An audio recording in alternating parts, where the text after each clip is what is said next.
Good afternoon. Thanks for having me. Thanks for listening to me, I guess. Recap from last weekend.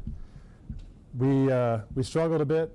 We didn't expect to be perfect or to just run away from these teams this last weekend. We scheduled, I can't schedule thinking that we want to be tested and exposed. Can't say that.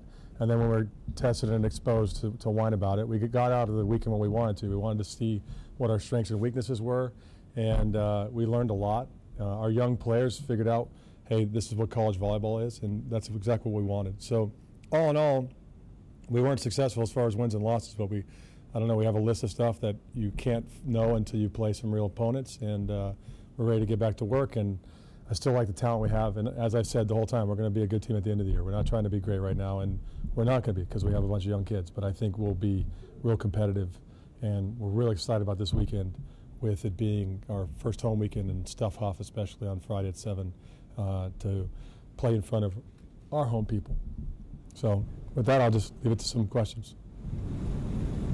Obviously, after finishing second last year, some expectations this year, sort of like a down to earth a little bit, or humbling experience this weekend that you start the season. How do you consider it? I don't know how it couldn't be humbling to lose, the first two and not win a set. Of course, I think it was more like eye-opening. I think is a better term. Just with our outsides, just realizing, hey, there's a lot more to this than I thought. Like, I'm working hard in practice, but the amount of effort it takes to actually be against some great opponents. And Dayton was really good. I mean, they were as good as they're good. We thought they were going to be really good, but they were better than I thought they'd be at this time of year. And they played at a high level, and they exposed a lot of our weaknesses, which is why we're playing these. And so I think for them it was like, okay, the girls like, hey, these weaknesses they're going to be exposed a lot sooner than we thought they would.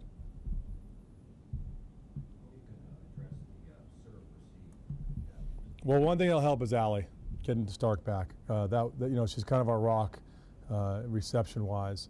And then the other one is just, but a big part of why we are struggling is that the players just didn't really, they didn't work as hard as they need to on passing. And we had the same issues with some of the other players. We just had some players that had some experience out there. But out of the players that we have returning that have passed before in a match, it's one. And so they need to learn what it's about. And we're going to watch some video here in a couple hours and talk about what, hey, look, we talk about how hard we have to work on passing. Hey, let's see how it looks right now. Tell us how hard you're working on this. And it's just going to be about putting the effort in and time. Is Allie progressing with her therapy or whatever?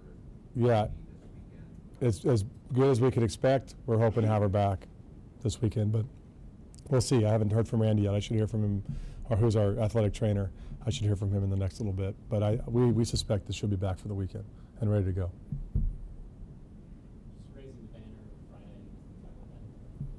Yeah, I have really mixed emotions about that because I mean it's great. I know the fans need to celebrate that, and it's going to be great to put a banner up there because it was really hard to look at 1992 being the last banner that was up there, and to raise something and put it up there, it means a lot. But for us as a team, we're trying to move forward and focus on this team. So we'll give it a moment to say, hey, thanks for celebrating let's celebrate last year, and then we got to be on to Iowa State in the match at hand, and this team focusing on being the best team they can be by the end of the year.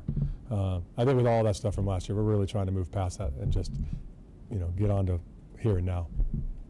From what you've seen, how much of those young players leaning on returning players like Blizzard Band and Annie Wilson? How much are they leaning on them? What was interesting is that I felt like the players that last year that played, they were comfortable out there playing. We're trying to do stuff that they weren't comfortable doing. They're doing things beyond their role. Like they were stepping outside themselves and taking on too much. And then they started to make uncharacteristic errors, trying to make up for the young kids that were nervous. And when we talked a lot about it, I thought against Ohio we did a better job of that. Like Jennifer Beltran, was running all over the place.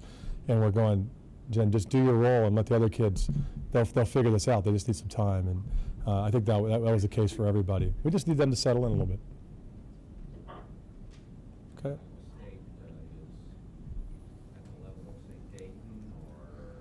They're going to be more physical.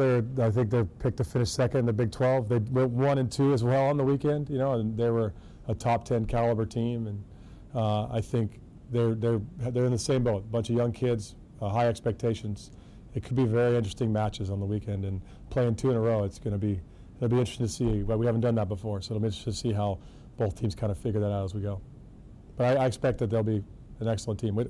Every team we play in the pre-conference has a potential to beat us. I know you still have more games in the pre-conference, but are you glad you scheduled the way you did? Ask me at the end of the year, but right now I am, because we're what I wanted. Like I said, we want to be exposed. We want to see what this level's about, and yeah, I think it's the right. I think it's the right thing for us to do at this point. Okay, thanks guys. Thanks for having me. Oh, yeah.